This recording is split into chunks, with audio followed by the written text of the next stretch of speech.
The boys had settled into the small town. They were now staples, always protected and vigilant, but never unmasked. The boys led normal lives as the foster children and eventually the adoptive sons of Charles and Betty Marshall. When a new family arrived with indications of making the town home, it took little time before the twins became aware. Chase's network of influence was great. He challenged himself to shield outsiders from unnecessary insight without giving indication of influence or control.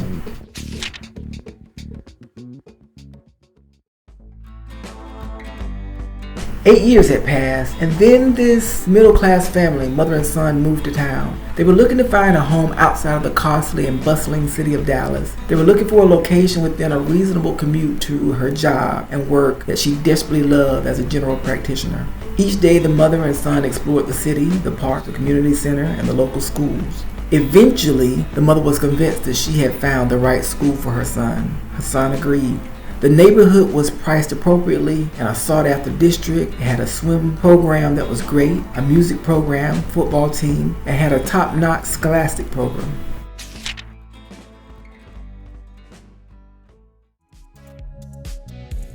The new kid was not very talkative in class or even to other students. He was, however, very inquisitive by the way of his actions between classes and after school. Eventually, he found and met the Marshall twins at the school's indoor pool. But before that happened, he honed in on another set of boys of similar expected physical frame as Chase and Chance. Those two boys were always in near and constant proximity to one another.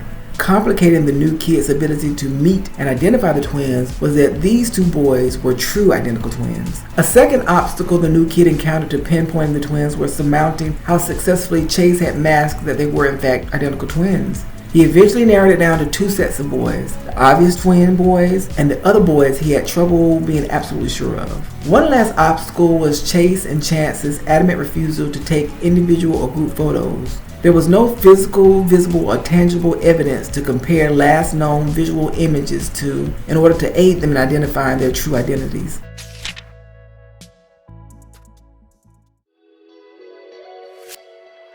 When the new kid met the other male twins, he eventually struggled to discern the truth. They were youthful boys filled with antics. They jokingly lied quite a bit. Younger kids, up to their teenage years, are and have always been difficult for a protector or a higher level intuitive being to read. They have vivid imaginations that add an unpredictability factor that adds chaff and clouds, which slow and sometimes prevent immediately discerning factual information. They are also unknowingly more perceptive to other powers. They somehow have the ability to exist in both fictional and real domains. They are innate creative beings that embody a natural ability to cloak.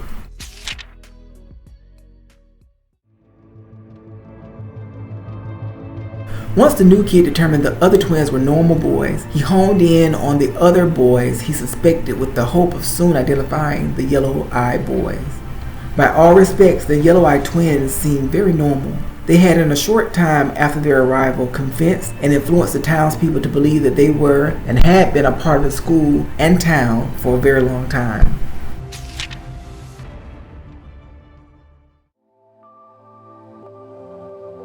The swim coach, Maximilian Riddle, was infamous among the kids. He harassed, bullied, and berated everyone. He never called the kids by their given names unless in the presence of other adults or faculty. Freckles frequently broke out into tears as he thought about going to swim class. Ginger Ale insisted his parents buy him a swim cap, which he wore to class to avoid discussion about his hair. Charcoal was a dark-skinned guy who tried to speak up for himself but never found Mr. Riddle's most vulnerable mental or physical character flaw to equally embarrass him as the swim coach so effectively managed to find for him. The coach often laughed at Yellow Picket Fence. She had several gaps in her teeth. For her, the day could not arrive soon enough for her to have her braces removed, correcting her physical flaw. Either due to poor hygiene or difficulty brushing with braces, her teeth almost glowed from the plaque buildup, and her breath made it difficult to have a direct line of sight conversation with her. April was a great swimmer, and even she was not exempt from Mr. Riddle's verbal diarrhea and taunts. While her name was April, he always called her Pat.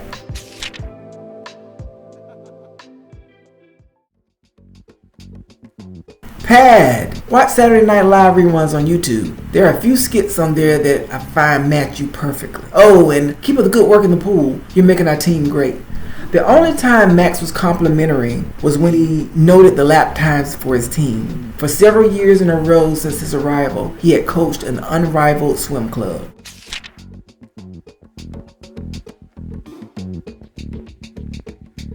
In a former life, Max was a decorated war hero, a SEAL. He was also an accomplished swimmer who had returned home and retired with distinction. He received a Medal of Honor for his time overseas in his service. When Mr. Riddle returned home, the city of Denton gave him a key to the city and a parade. The school felt honored when he joined the staff. In fact, the staff loved him. They found him to be a gregarious person and a valued symbol of patriotism to a state that so prominently displays the flag. His CV brought with it such a source of national pride that the school wanted to be associated with him and supported. The staff only seemed to see his personable side.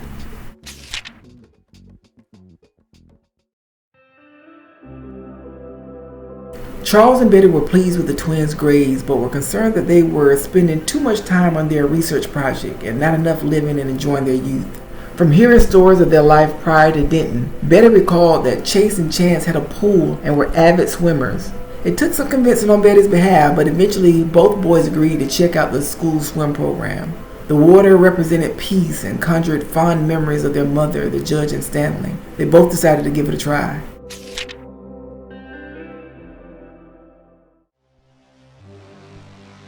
On their first day, while they no longer had to hold hands, they were nearly side by side as they stepped inside the doors of the indoor pool to enter the swim class. The swim coach watched them as they and the other students walked in and instructed them to quickly change. We're going to go over fundamentals for 15 minutes, life-saving techniques, then I want to see some lap. Move it, gray hairs.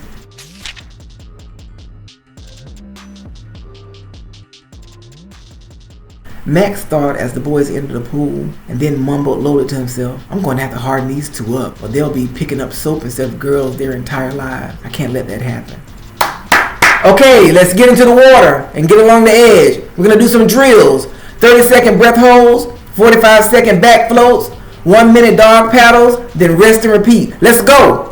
Mr. Riddle yelled and instructed from the side of the pool and made fun too. Nearing the time for fundamentals to be over and laps to start, the swim coach blew his whistle. Everyone get in your normal lanes except you, Pat. There are 2 lanes open at the end. I want Marco, Chase, I want you in that lane. And you, Polo, Chance, I want you at that end. Everyone else just choose a lane and let's get it going. Let's move, slugs, we're wasting time. Where's Ginger Ale? I haven't said my proper hello. I bet he has on that damn swim cap. Move it! Move, slugs, move it! Neither Chase nor Chance wanted to swim in lanes so far apart, but they went along with it. They were cloaked. There was no risk of being found. They enjoyed being near each other, however.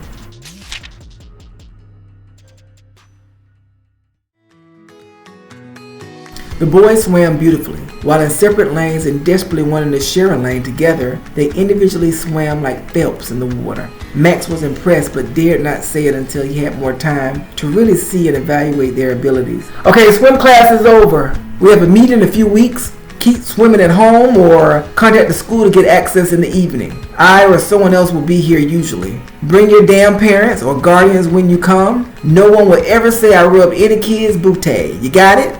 The boys dried off and walked away. Mr. Riddle was tempted to say more, but made a general swipe at all the kids. Hurry up, fairies. Some of you have classes. Winners arrive early, which is on time, or they're losers.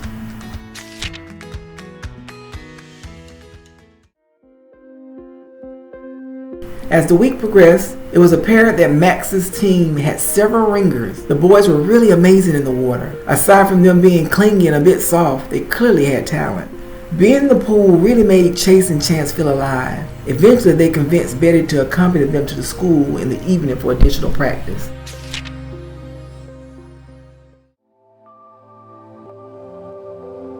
For a high school pool, it was pretty exceptional and unique. A sea life mural was painted on the wall. There were life-size turtles, fish, a shark, and even a whale. Many of the kids found it to be an opportunity to imagine that they were sea explorers and professional divers on adventures to save sea life or explore marine life.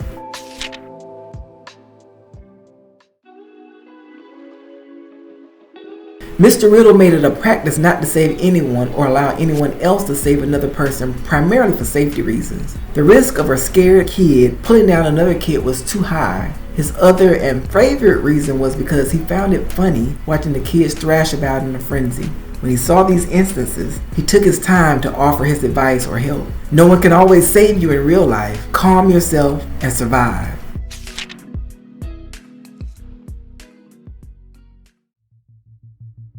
Max never said anything to the kids in the evening. He was on duty as the unofficial lifeguard, but he used the pool a great deal too. War and military life was tough on his body. His knees were wrecked. He swam to stay physically fit and logged many nautical miles while using the high school pool. The kids and their parents would find him shirtless in the pool going from end to end. It seemed he never stopped.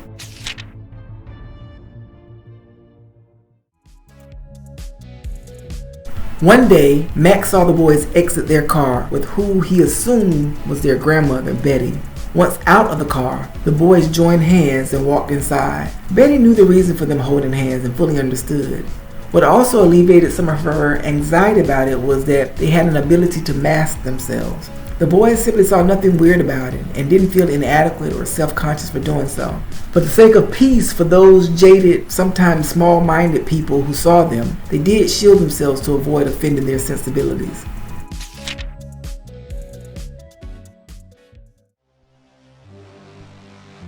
For reasons not totally understood, Mr. Riddle was able to unmistakably see their gesture. Perhaps he had seen so many traumatic things, and because he was briefly captured and was an escaped POW from a torture situation, his mind didn't allow him, 100% of the time anyway, to be influenced. He did not, however, have any idea that they were twins. Seeing this gesture and seeing the old chaperone okay with this behavior at their age angered him. These boys were nearly 18 years old. The swim coach envisioned some tough love in the works for these kids. These boys needed a stern male and military figure in their lives, or fairy time would be their life.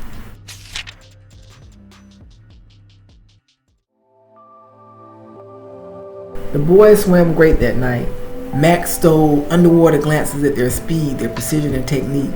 They were truly naturals and would be a force to be reckoned with on the team. The boys left for the evening without saying a word to their coach. Betty waved goodbye and Max raised his hand, acknowledging her greeting and salutation. The boys locked hands and exited. Mr. Riddle shook his head in displeasure.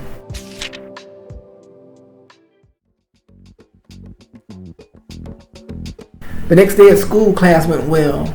The boys began to look forward to swim class. Chase and Chance knew a swim meet was soon approaching and were hopeful to be chosen to participate. When they arrived at swim class, they, along with all the others, changed in the locker room and headed out to see what the swim coach had planned. When they exited, they saw a new kid with the swim coach. "We have some new talent today. He's afraid of the water, I'm told." The coach looked at the new kid, then at the swim team. "I told him, marshmallows only get one day to watch, and then they have to start to float the next day, or they'll have to find another hobby. We don't sit on the sidelines and watch others in their swimsuits around here."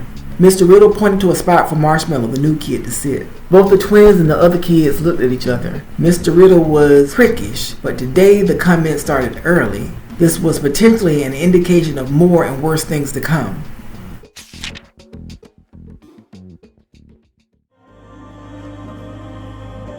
"Marco and Polo, why is it okay to hold hands at your age? I mean, why is it okay to hold hands with each other rather than little girls' hands? You both have little girly hands anyway, but you ought to not want to hold each other's hands. I saw you last night, and I don't know if I want you to be part of my Elite Four, Pat, Freckles, and you two, if you're going to get us laughed out of the other school's pools before we even have a chance to kick their behinds. I can use some of my other talent to fill the gaps if you both can't handle that."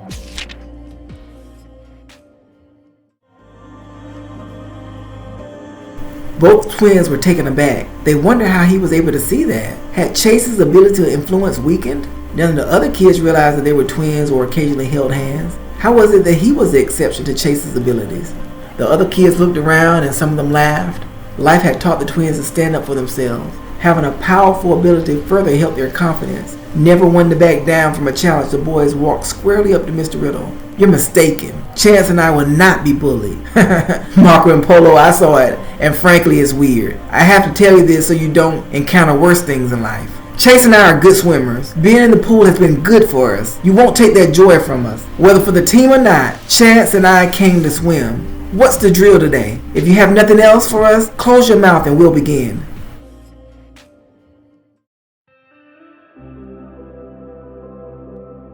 They felt a cold chill of anger and embarrassment for the first time in their lives. This felt strange, but in spite of it all, they managed to keep their visible emotions in check while their mental emotions swirled seemingly out of control. So you two do have a separate pair. I was afraid you shared them. Everyone get into the pool. Today's drill will test your ability to swim holding hands with your partner. The exercise will only last for 1 minute. That's because swimming is individual. After everyone gives it a shot in pairs, I want your best times and laps. He blew the whistle and everyone jumped in. Marco and Polo were not allowed to be partners.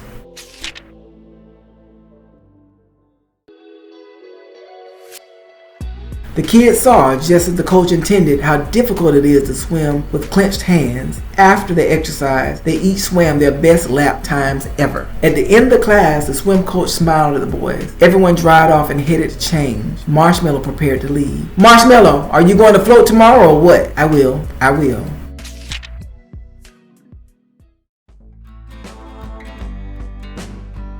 The new kid didn't talk very much. The new kid also had a strong sense that the twins were there at the pool, but was not yet 100% certain. He needed to make sure.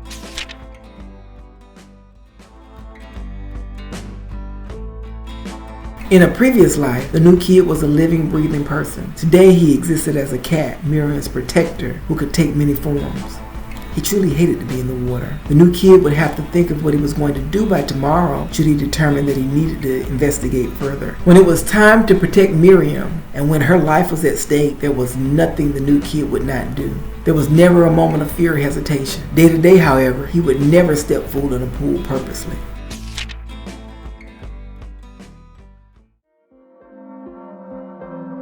The school staff only knew the positive side of Maximilian Riddle, the swim coach. The kids never felt physically mistreated by him, but they did feel and feared the verbal repercussions of speaking out to their parents or school staff. At lunch and after school, in individual and in smaller groups, they discussed Mr. Riddle's ass-like behavior. They rationalized that because of his military service, he had seemingly earned a pass to being a jerk, and that his jerkdom tendencies were often directed toward them rather than toward the internal issues he was dealing with. They also thought and remarked that they would never ever tell on Mr. Riddle because since his arrival, they had become school stars in their own right. They each were individually good swimmers, but as a team they were great. Max had made each of them better swimmers. It was no secret that each of them was being scouted by colleges. Freckles spoke. Today was heavy. Yellow picket fence cosign. Yeah, even Marshmallow got it. What's his name anyway? Did either of you catch it? I've never seen Marco or Polo holding hands. I laugh because I've never seen it, but also because it would be weird for the two of them to hold hands at this age. What do you suppose the swim coach came up with that idea? Charcoal chimed in. Oh, I don't think Mr. Riddle said what Marshmallow's name is. I seen him at school and he never really speaks. I don't think I've ever heard him talk. Pat was quite pensive as she contributed. Mr. Riddle is a lot of things, but I don't believe him to be a liar. Yet, I've never seen the boys holding hands. I like the boys to be on our team. Each of us is good, but they are really good. We can go far this year with them. Am I selfish for saying that aloud?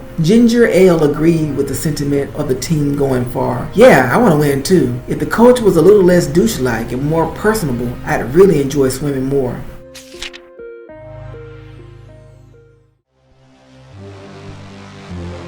When Chase and Chance arrived at home, they gave Charles and Betty the school's day rundown. They expressed how they were baffled at how this coach saw them holding hands, yet was unable to see that they were twins. Chase and Chance mentioned to Betty how tired they were of the bullying and name-calling. In a moment of reflection, they even questioned why they held each other's hand. Betty intentionally paused to allow them to think and talk aloud about holding hands. They agreed that it could be perceived awkwardly, but also firmly agreed that their bond and comfort was paramount. Mom, what should we do? First, you keep swimming. I've never seen you guys so happy since your arrival. Yeah, you can't let the bully have power over you. Tell me what you know about this swim coach. He's a veteran and a POW.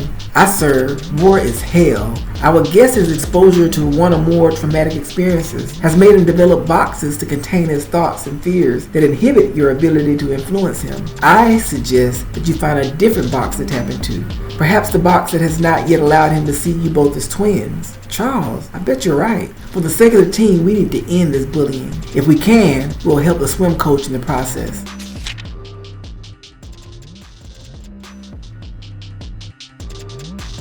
Betty, Chance and I want to swim again tonight. Okay, boys, don't hurt him. I've seen what you can do. If he's bullying all those kids, something needs to be done to stop it. He needs to learn a lesson before he permanently and negatively impacts those children.